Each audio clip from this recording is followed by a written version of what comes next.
Aspects of Governor General Dame Sandra Mason's throne speech at the opening of the second session of Parliament, held at the Lloyd Erskine Sandiford Centre, dominates your Barbados Today evening news update for Tuesday, September 15.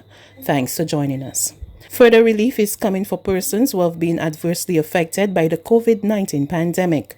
Government has committed $40 million to a 12-month COVID relief program, which will help to create job opportunities for thousands of Barbadians left unemployed due to the global pandemic.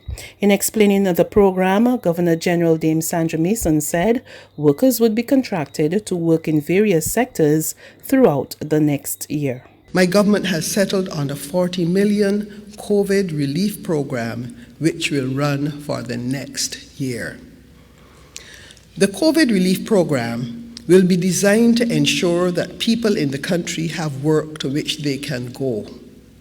While the private sector fights to restore a level of economic activity and provide jobs, government will play its part to ensure that the largest number of people possible is able to support their families. These jobs will be provided by contracting persons for 12 months to carry out a range of activities across Barbados that are required to improve the quality of our life, our environment, and our infrastructure. Examples of these activities include the hiring of monitors in primary schools to assist ensuring that the children physical distance during breaks and lunch hour, as well as before and after school. Engaging persons to assist the workers of the National Assistance Board in supporting services for our elderly in communities, given their vulnerabilities in times of this pandemic.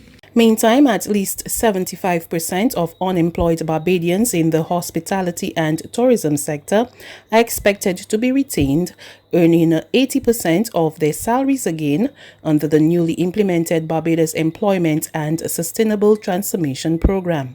Making reference in her wide-ranging speech about the stimulus package to help the tourism sector, Dame Sandra said it would be funded by government to a tune of $300 million. The BEST program will be a maximum of a $300 million scheme for hotels and tourism facilities as a response to COVID-19. The largest fiscal stimulus package being offered to the country. It is intended to protect jobs, support the balance sheet of our companies in the tourism sector and those of direct tourism services, and ultimately ensure that our physical infrastructure remains fit for when some level of normalcy returns. Barbados must be fully prepared for that moment. The BLESS plan has three main features. The first is that the government will make an investment in tourism firms which will enable these companies to re-engage all of their workers on 80% of their normal salary for up to 2 years should the need arise. Workers entering the scheme will not lose their existing rights to severance pay if they are laid off again at any point within the next 12 months. The resources will only be available if tourism numbers and revenues remain below the levels required for the survival of the sector. The idea of Barbados becoming a republic is set to become a reality, and the historic shift to republican status will occur within the next 14 months. Dame Sandra said that the time had come for Barbados to become self-governing. Barbados' first Prime Minister, the Right Excellent Errol Walton Barrow, cautioned against loitering on colonial premises. That warning is as relevant today as it was in 1966. Having attained independence over half a century ago, our country can be in no doubt about its capacity for self-governance.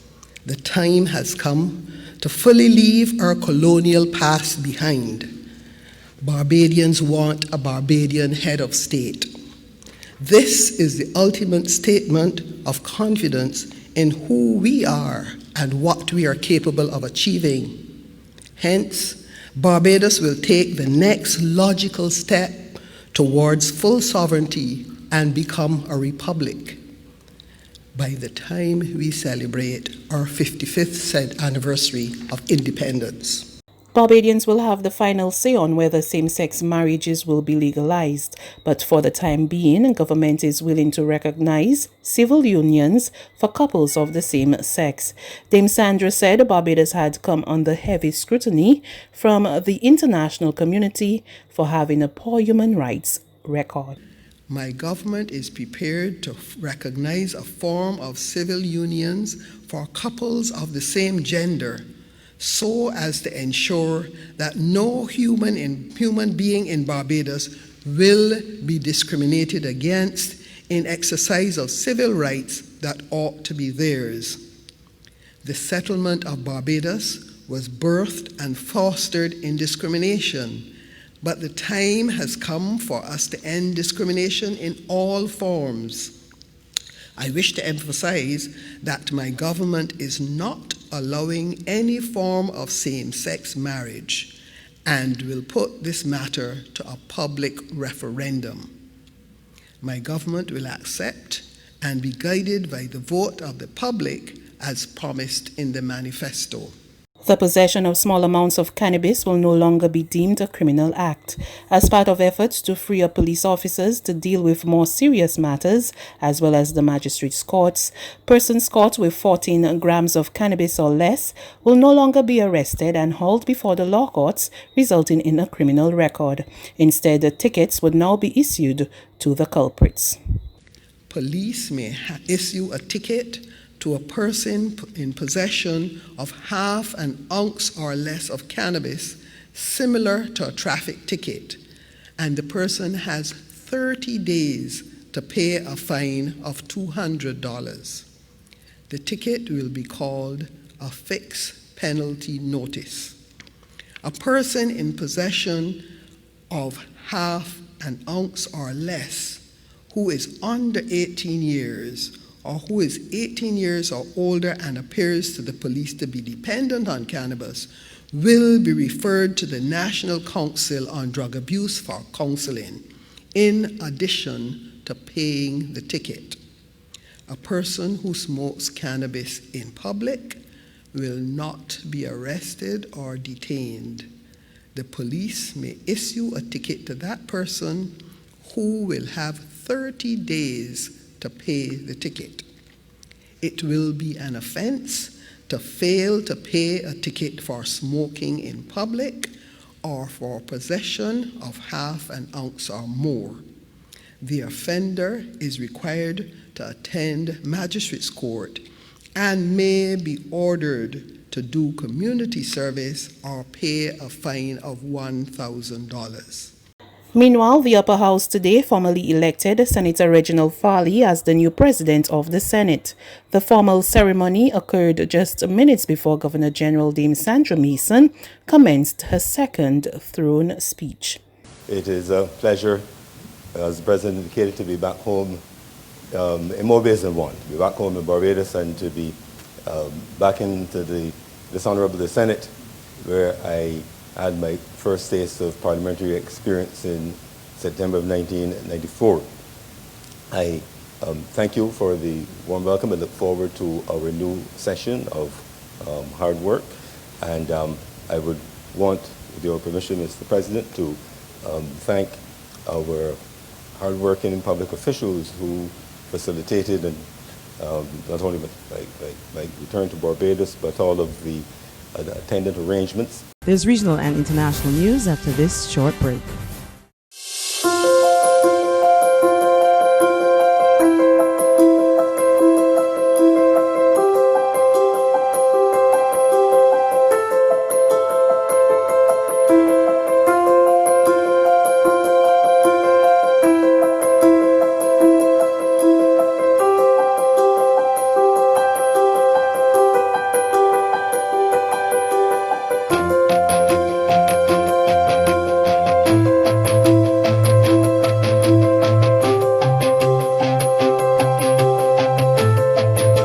Barbados Today news you can trust. To news from the region, the Bermuda Electric Light Company restored power to almost 20,000 customers on Tuesday as crews worked to clear clogged streets littered with debris following the passage of Hurricane Paulette on Monday. Paulette battered the island with 100-mile-per-hour winds, knocking down utility poles and littering roads with snapped-off tree branches.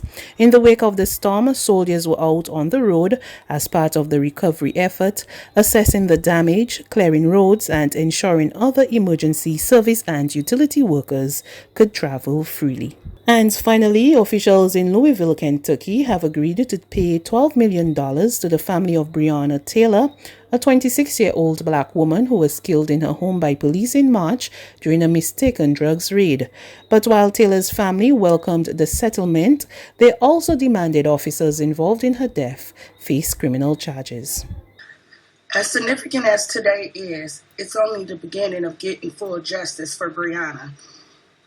We must not lose focus on what the real drive is. And with that being said, it's time to move forward with the criminal charges because she deserves that and much more. Her beautiful spirit and personality is working through all of us on the ground. So please continue to say her name, Breonna Taylor. That's news. But for the very latest, visit us at www.barbadostoday.bb. You can also subscribe to our e-paper, email updates, or like us on Facebook, and sign up for our breaking news alerts via WhatsApp. We're also on Izumi Media in bus terminals, as well as screenplay at supermarkets and gas stations near you. And you can also hear us on Mix 96.9 FM and Capital Media HD 99.3 FM.